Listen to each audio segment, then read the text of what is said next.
What's up you bookish people, all good, great. तो आज जो बुक पे मैं व्लॉग बनाने जा रहा हूँ ना, उसको जो लोग स्पिरिचुअली इंक्लाइंड है ना, वो बहुत ज़्यादा एंजॉय करेंगे। और जो स्पिरिचुअली इंक्लाइंड नहीं है, वो ये बुक पढ़ने के बाद, जिस पे आज का हमारा व्लॉग है, या मेरे इस वीडियो को लास्ट तक देखने के बाद गारंटी से मैं बताता हूँ कि आप लोग स्पिरिचुअल वे पे चलने लगोगे ही लगोगे। ठीक है। क्या होता है ना कि ज़िंदगी के इस सफ़र में हम सब भाग रहे होते हैं, कभी पैसा कमाने, कभी नाम बनाने, कभी रिलेशनशिप्स जोड़ने। लेकिन क्या कभी रुक के ये सोचा है कि अगर ये सब कुछ चला जाएगा तो आपके पास क्या बचेगा? एक ऐसी माँ जिसके दोनों बेटे कार एक्सीडेंट में चले गए, उसने अपने दर्द को, अपने आंसुओं को एक बुक में बदल दिया। नाम है उसका the laws of spirit world. ये सिर्फ एक बुक नहीं है, ये एक माँ की पुकार है। ये उन सोल्स की आवाज़ है जो हमें ये बताना चाहते हैं कि भाई, दुनिया सिर्फ यहीं तक नहीं, इसके आगे भी है। तो बिना टाइम वेस्ट किए देखते हैं इस इंटरेस्टिंग बुक को और ज़्यादा डिटेल में। So sit back and relax and here we go. Khurshid Bhavnagari ji एक सिंपल और स्पिरिचुअल माँ, जिसके दोनों बेटे कार एक्सीडेंट में चले गए। उसके बाद उनके जीवन में अंधेरा सा छा गया। लेकिन उनके मृत्यु के बस कुछ ही दिनों के बाद वो स्पिरिट वर्ल्ड से उनसे कांटेक्ट करते हैं वाया अ लेडी। अब ये एक ऐसी लेडी होती है जिनका काम ही होता है स्पिरिट्स को बुलाना, उनके साथ बातें करना। तो खुर्शीद और रूमी भावनगरी जी, जो हमारी बुक की लेखिका है, वो इस लेडी के साथ एक सेशन की अपॉइंटमेंट बुक करते हैं और अपने बच्चों से बातें स्टार्ट करते हैं। उनके बच्चों का नाम होता है विस्पी और रतु। तो बातें स्टार्ट करने के बाद विस्पी और रतु अपनी माँ से कहते हैं, मम्मी, हम मरे नहीं, हम जिंदा है, जस्ट इन अनदर फॉर्म। हम इस दुनिया में बहुत खुश है, हमारा बहुत अच्छे से ख्याल रखा जा रहा है, और जो कुछ भी हमारे साथ हुआ है वो ऊपर वाले की मर्ज़ी के हिसाब से हुआ है। हमारा अच्छा बुरा वो हमसे बेहतरीन तरीके से जानता है। हम हमेशा आपको ऊपर से देखते और आपका ध्यान भी रखते हैं, लेकिन हम आपसे कम्युनिकेट नहीं कर सकते जब तक आप टोटली रिलैक्स ना हो जाओ और कंसंट्रेशन के कुछ पावर्स ना डेवलप कर लो। उन्होंने अपनी माँ को ये भी बताया कि धरती पर हर एक सोल का, हर एक इंसान का एक पर्पस होता है, और उनकी माँ का पर्पस था लोगों की मदद करना और स्पिरिचुअल अवेयरनेस को स्प्रेड करना। फिर आगे जाके खुर्शीद जी ने कंसंट्रेशन की पावर्स डेवलप की और रेगुलर बेसिस पे अपने बच्चों से वो बातें करती थी via a method called automatic writing. अब ये ऑटोमेटिक राइटिंग में होता यह था कि खुर्शीद जी एक नोटपैड लेती थी, उसके ऊपर पेन को हल्के हाथ से पकड़ती थी और डीपर कॉन्सेंट्रेटेड फॉर्म में चली जाती और अपने बच्चों से सवाल करती। फिर उनके बच्चों के स्पिरिट्स उनका हाथ पकड़ के उस नोटपैड पे जवाब लिखते। शुरू में खुर्शीद जी को इसकी प्रैक्टिस ना होने के कारण अल्फ़ाबेट्स को ठीक से लिख नहीं पाती थी, सेंटेंसेस फॉर्म नहीं होते थे, पर प्रैक्टिस कर करके उन्होंने उसको अच्छे से सीख लिया। उन दो सोल्स ने अपनी माँ को लिख लिख के ये बताया कि उनका सोल किस प्रोसेस से गुजरा, उन्होंने क्या देखा, क्या महसूस किया, और कैसे धरती पर के बाकी सारे सोल्स अपने कर्मों के हिसाब से स्पिरिट वर्ल्ड में एक अलग अलग लेवल पे अपनी जगह कैसे बनाते हैं, ये उन्होंने बताया। ठीक है, इसको हम आगे देखेंगे। ठीक है। अब इस बुक को ना पढ़ते पढ़ते एक मोमेंट ऐसा आया जिस पे मैं टोटली हिल गया था, जहाँ पर विस्पी ने ये बताया कि जब वो स्पिरिट वर्ल्ड में पहुँचा, उसे उसकी पूरी जीवन यात्रा एक फिल्म के रूप में उसके सामने आ गई। Right from his date of birth till his date of death, जो कुछ भी हुआ ना, हर एक इमोशन, हर एक मोमेंट उसके सामने ना रिवाइंड हो गया था। तब उसने एक और चीज़ बताई इस बुक में कि उसके कॉलेज में एक लड़का था जिसको उसने अवॉइड किया था, जो कि डिप्रेस था। उस टाइम पे उसे बहुत ही छोटी सी बात लगी, पर जब वो स्पिरिट वर्ल्ड में पहुंचा, उसने देखा कि that one moment could have saved that persons life, but he missed it. वहाँ पर कोई भी कर्म छोटा या बड़ा नहीं होता, हर एक कर्म को एक ही हिसाब से देखा जाता है। ठीक है। इसके बाद एक और इस बुक में एक कहानी है एक आदमी की जो मंदिर जाता था, पूजा पाठ करता था, दान धर्म करता था, लेकिन अंदर से ना बहुत ही सेल्फिश और एरोगेंट था। पर क्योंकि भगवान की पूजा करता था इसलिए खुद को बहुत बड़ा स्पिरिचुअल आदमी मानता था। देखो क्या है ना, स्पिरिचुअलिटी रिचुअल से नहीं सेल्फ ट्रांसफॉर्मेशन से आती है कि आप स्पिरिचुअल पाथ पे निकले हो तो आप खुद को कितना इम्प्रूव किया है आपने, ये मैटर करता है। ठीक है, अब ये जो इंसान था ना वो एक कुकर्मी था, 2 नंबर का पैसा उसके पास आता था। वो भली बात ही जानता था कि उसका जो पैसा है वो पाप कर्म करके कमाया हुआ है, तो उसको धोने के लिए ना वो दान धर्म करता था। भाइयों, स्पिरिट वर्ल्ड में ना कोई प्लस माइनस स्कीम नहीं है कि आपने अगर 500 किलो पाप किया हो तो उसको धोने के लिए आप 1000 किलो पुण्य करोगे, फिर ये सोचोगे कि उसमें से ये 500 किलो वॉश आउट हो जाएगा, तो ऐसा नहीं होगा। अगर आपने 500 किलो पाप किया ना उसका भुगतान आप ही करोगे, और अगर आप 1000 किलो पुण्य कर रहे हो तो उसके अच्छे फल भी आप ही को मिलेंगे। ठीक है, एक और बात है, एक स्टोरी है इसी बुक में एक औरत की उसने भी काफ़ी पाप किए होते हैं, पर उसको दिल से रिग्रेट होता है, वो जेन्युइनली सुधरना चाहती है। स्पिरिट वर्ल्ड में वो रोती रहती है, हायर सोल्स को रिक्वेस्ट करती है कि उसे एक मौका दिया जाए सुधरने का। फाइनली उसकी ये बात मंजूर की जाती है। ठीक है, उसका सोल अपलिफ्ट होता है। और क्योंकि क्या है ना, स्पिरिट वर्ल्ड में सुधार करने वाले सोल्स को ज़्यादा वैल्यू दी जाती है। ठीक है, कभी कभार ऐसा भी होता है कि कुछ सोल्स जिन्हें पछतावा हो क्या होता है, वो वाकई में सुधरना चाहते हैं, इसीलिए उन्हें ना धरती पर भेजा जाता है। क्योंकि स्पिरिट वर्ल्ड में अपने पापों का भुगतान करने की जो प्रोसेस है ना वो बहुत स्लो है कंपेयर टू धरती पर। क्योंकि धरती पर का जो 1 साल होता है ना वो वहाँ का सिर्फ 1 दिन होता है। ठीक है, जिंदगी एक क्लासरूम है और हमारे मरने के बाद हमारे सारे पेपर्स चेक होते हैं।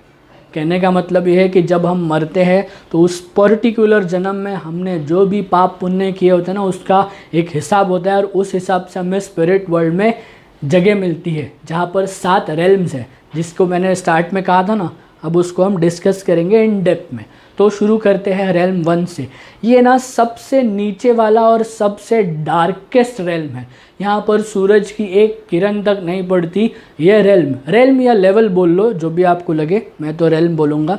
ये रेल्म धरती से बहुत ही पास पड़ता है। यहाँ पर वो सोल्स आते हैं जिन्होंने बहुत ही घिनौने कर्म किए होते हैं, पाप किया होता है, पूरी जन्म पूरी उम्र लोगों को तकलीफ़ दी होती है। ऐसे सोल्स यहाँ पर आते हैं।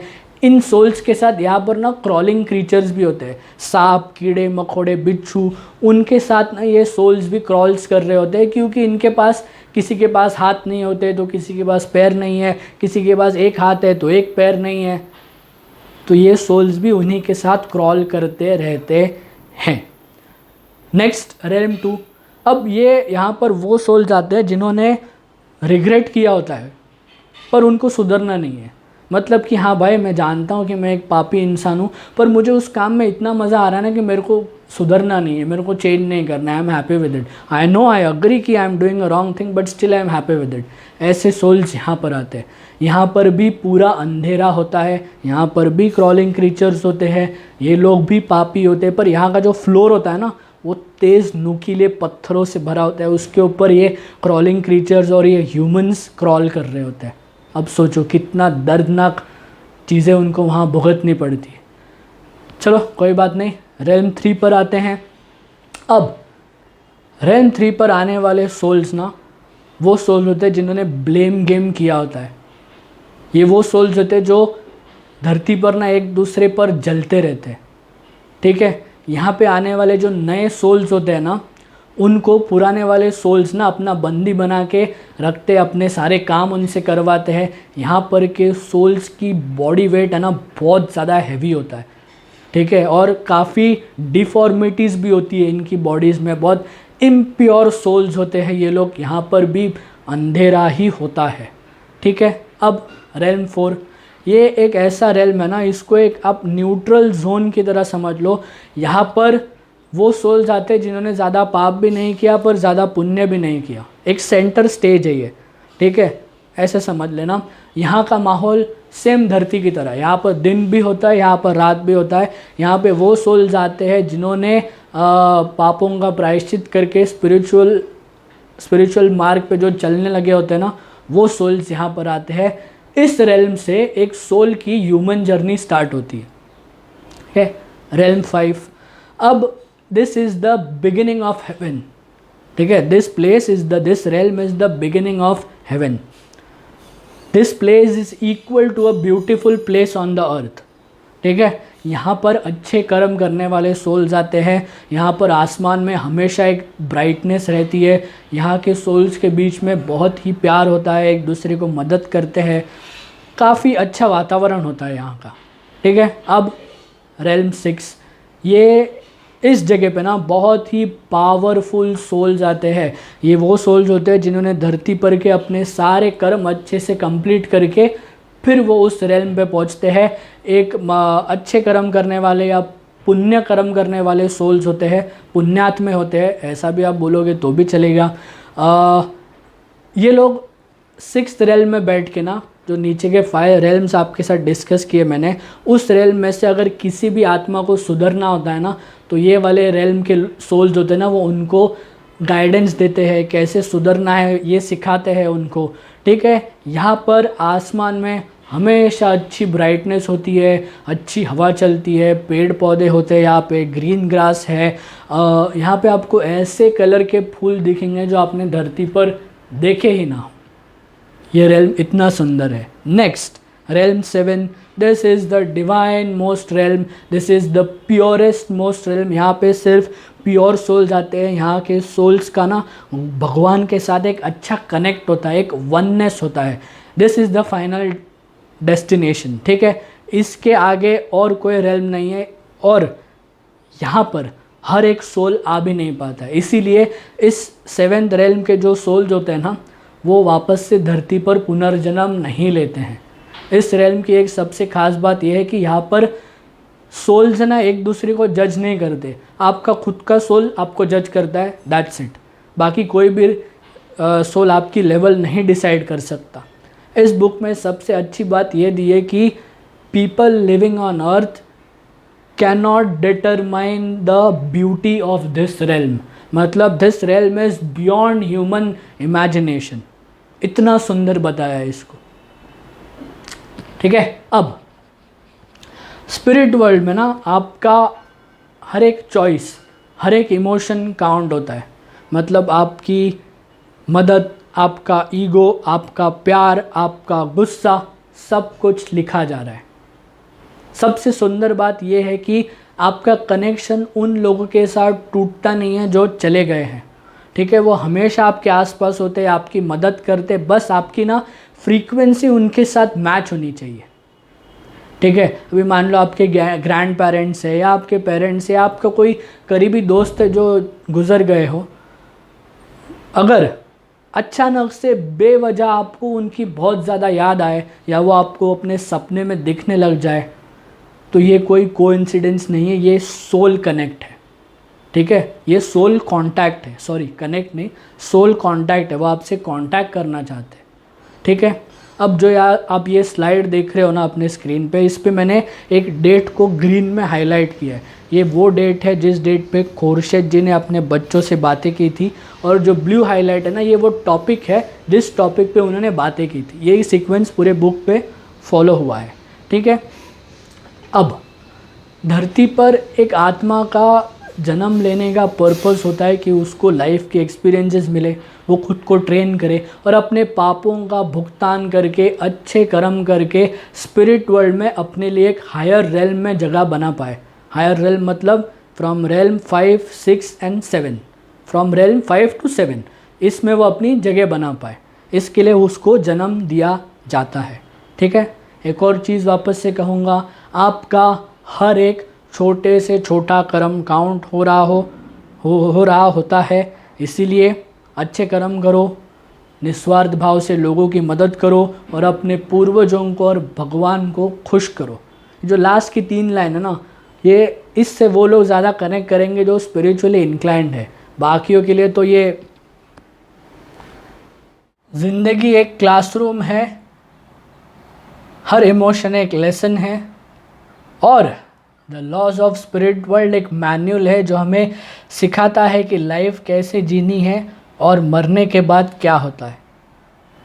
आप इस बुक को ज़रूर पढ़ें, लेकिन अपने आँखों से नहीं, अपने दिल से भी, क्योंकि you are not a human being having a spiritual experience, you are a spiritual being having a human experience.